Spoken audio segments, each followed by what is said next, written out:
Quando você renuncia ao seu desejo individual, você está fazendo um bem para a sociedade na qual você está inserido. Porque o desejo individual de uma pessoa compromete a sociedade inteira. Vocês lembram do jovem rico? Vamos começar por ele. Jesus chega no jovem rico e pede para ele renunciar a tudo que ele tinha para que ele herdasse a vida eterna. Aí o texto vai e fala que o jovem rico saiu triste porque ele tinha muitos bens. Mas foi bom o jovem rico não ter aceitado o convite de Jesus, sabe por quê? Porque lá na frente ele ia culpar Jesus pela nova vida que ele está vivendo.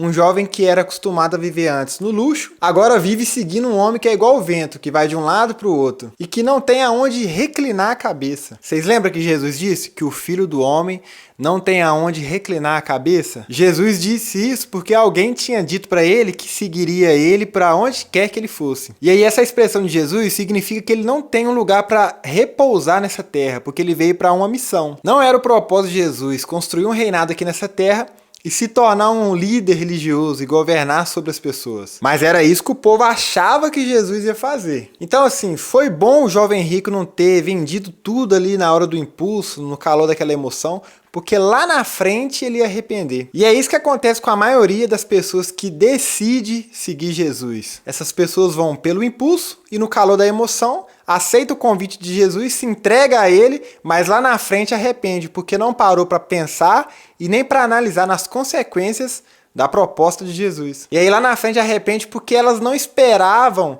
que essa seria a vida após renunciar tudo e seguir Jesus. Porque o evangelho, ele te dá o convite, mas tem as consequências de você ser do evangelho. E aí essas pessoas vão ser as primeiras a cometer a tal da apostasia. Essa palavra apostasia ela é muito interessante porque vocês vão ouvir falar muito dela daqui para frente. E assim, tudo isso acontece porque o coração dessas pessoas estão preso na matéria, assim como o coração do jovem rico estava preso nos bens que ele possuía. E aí chegamos aqui na raiz do problema, o coração. Coração, coração, vê se toma jeito, coração.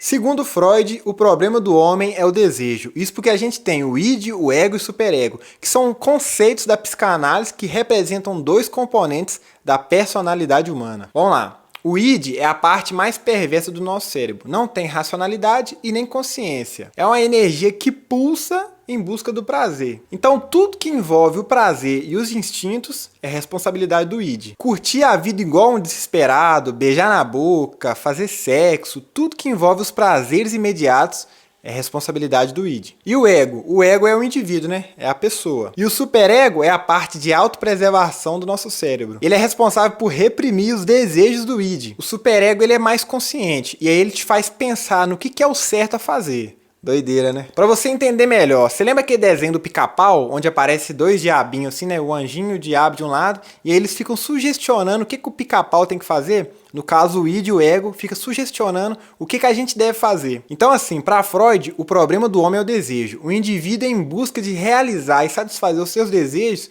ele pode comprometer uma sociedade inteira. Vou te dar um exemplo. O cara que é viciado em cocaína, ele usa ali a cocaína e aparentemente ele tá fazendo um mal só pra ele, né? Mas se a gente levar em consideração que ele compra de alguém, e aí tem o traficante. Só que o traficante, ele não trabalha sozinho. Ele tem os seus colaboradores ali, né? O aviãozinho, as pessoas que ficam ali em volta dele. Só que aí a gente vai levar em consideração também que o usuário e o traficante, ele tem família, né? Tem pai, tem mãe, tem filho, tem irmão, tem esposa. Então aí a gente já envolveu um indivíduo, que é o viciado, e a gente envolve o traficante, os colaboradores do traficante e toda a família dessas pessoas. Já é muita gente, né? E se a gente pensar que o traficante ele tem um fornecedor maior, e esse fornecedor maior ele tem colaboradores espalhados por toda parte. E essas pessoas também têm família, tem pai, tem mãe, tem filho, tem irmão, tem... Então assim, um indivíduo ele sustenta toda esse ecossistema. Porque se o usuário deixa de existir, toda essa pirâmide cai. Agora você pensa, vários indivíduos em busca de realizar seus desejos. Quantas pessoas, quantas sociedades não estão envolvidas na realização do desejo desse indivíduo e participando disso? Só que Jesus já tinha falado isso lá atrás, antes de Freud. E 4.000 anos atrás, Salomão também já tinha falado disso. Ou seja, desde Adão e Eva já foi comprovado que o problema do homem é o desejo e a soberba, e é isso que leva o homem à queda. O jovem rico, ele não necessariamente precisava de vender tudo que ele tinha. Ele poderia continuar com seus bens. O problema é que o coração dele estava naquela matéria que ele tinha, nos bens que ele pertencia. Então, se ele vende tudo naquele impulso, naquele momento que ele teve um encontro com Jesus, lá na frente ele ia arrepender, porque mesmo vendendo tudo, o coração dele ia permanecer nos bens dele que já não era mais dele. E aí quando Jesus diz que a gente tem que negar a nós mesmos todos os dias, deixar as velhas práticas e nascer de novo, é óbvio que ele está falando do coração. Deus sempre vai levar em consideração 3 coisas: as motivações, os desejos e as intenções do coração humano. O problema é que as pessoas acham que Deus é trouxa e que se comportar como crente é o suficiente para ter a salvação. É isso que o jovem rico fazia. No texto fala que ele diz assim: mas todas essas coisas eu tenho observado. Aí Jesus, conhecendo a intenção do coração dele, fala assim: tudo bem, então vende tudo que você tem então e me segue.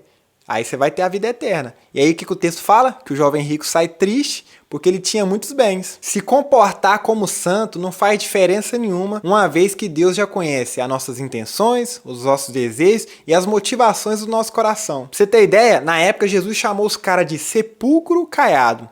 Aí você vai lá e pesquisa pra você ver o que significa. Quantas pessoas têm carinha de bonzinho, se comporta como bonzinho, mas são pessoas maldosas, egoístas, com intenções impuras, pessoas que não têm empatia pelo próximo. Não adianta nada se comportar como santo se as intenções, motivações e desejos do coração são cheias de hipocrisia e iniquidade. Porque a mudança, meu amigo, ela acontece aqui, ó, de dentro para fora. Então, meu amigo, se você se comporta de uma forma que não condiz com os desejos do seu coração, você está sendo falso, você está sendo hipócrita e você tá se comparando igual o pessoal da época de Jesus, sepulcro caiado. Então, toma cuidado com isso, porque Deus conhece o seu coração no mais íntimo e no mais profundo. Você lembra do salmista? Se eu for no mais fundo do mar, lá o Senhor já está. Se eu for no mais alto, o Senhor já está. Se eu for no mais oculto, lá o Senhor já está antes de eu chegar, antes de eu desejar. Deus conhece os desejos do nosso coração, filho, não tem como esconder isso. A gente vai continuar essa conversa em outro vídeo, espero ter te ajudado até aqui. Eu sou o William Ribeiro e você pode me seguir lá no Instagram, @eusouWilliamRibeiro. Se inscreve no canal aí, porque daqui a pouco tem vídeo novo. É nóis, tamo junto e fui!